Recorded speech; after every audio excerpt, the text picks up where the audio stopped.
Right, here we are, hole number 5, guys. Now, there's two shots that you need to be kind of aware of. Is one is going slice around the trees this way, and then the other is going hook this way. It's pretty much pin dependent, and a lot of times T-box dependent on what I choose to do. I can essentially, and also wind, is a factor. I'd rather bring it in right to left here because you can see that I have plenty of green to work with this way, doing it that way.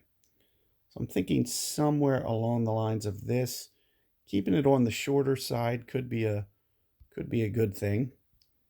So I'm going to try to just gently draw this and just try to maybe just catch the right edge of the green just to be a little on the safe side. So you see that I have just a little bit angled on my reset up there on my ball. And I'm going to try to push up in a similar fashion to make it just try to bend through those trees. It's kind of more or less the goal. So it did end up clipping the tree, but it got through. That's the most important. As long as I get through, I'm going to have a look. So, it sometimes, based on elevation, I'm just going to have to try to figure out, my clubs. If you have a little bit less lofted clubs, you'll a lot of times keep it out of those trees. It's a little bit easier with the early on clubs than it is with what I'm using. So here you can see we are going to play maybe about that much. You can see that the club here is shortened to 123 instead of 131. This is that effect that I was mentioning about the terrain ball. So if you wanted to use the terrain ball, well, you wouldn't be able to backspin it. I'd rather have the backspin. I don't need the all-terrain ball. But if you use the all-terrain ball, it'll play a shot like this, like you're in the fairway. So you can see how I'm in the rough here. But we should be able to get a green and wreck here. You can see it's almost a max club. So I'm only going to pull off for the wind, and that's it. I'm thinking about maybe 5% off. Not very much. We are still uphill a little bit. Just trying to get it in there. Almost. Pretty good shot. We hit it in there close and just put it right in. So there you can see birdie. It's only going to get me 2 stars for this one, barely over 150. You really need to hit it in that bunker, green side bunker, if you want to, give yourself a good chance here. What hole are we on? 5? Wow, I don't have 3 stars for this yet. This should be an easy one to get. I've eagled this a couple times today already.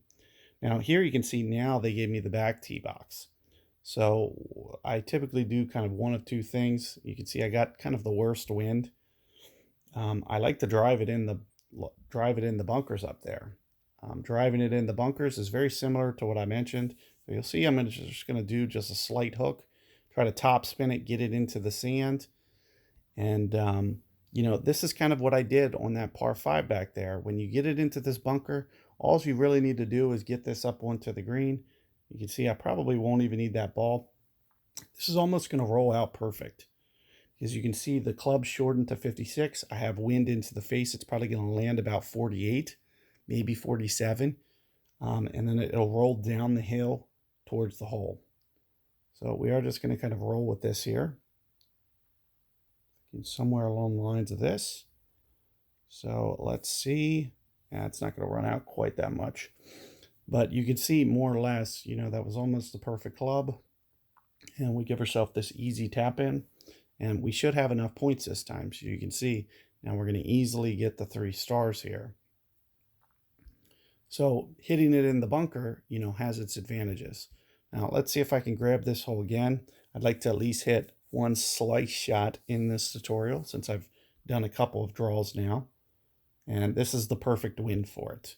So this is what you'd like to see. I'm going to probably go, this probably isn't enough. I'm going to probably have to take off a vulture. So you can see with where I'm starting my alignment, I'm thinking somewhere along the lines of here.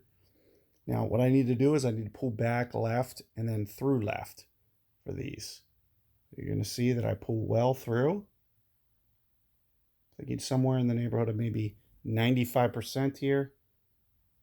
We're going to pull well through to the left, and you can see that it just hooks well around And that's actually a really great shot. That's the closest I've been.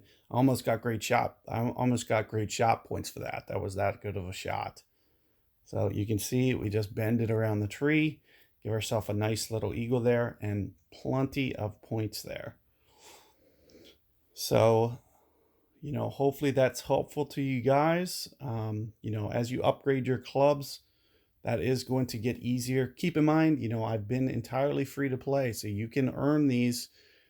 You can earn these on your own. You just need to kind of, just hone in on these distance control shots and kind of figure this game out. You can really progress rather cheaply in this game. I haven't. I'm free to play, so keep that in mind. Good luck, and see you guys on the next hole.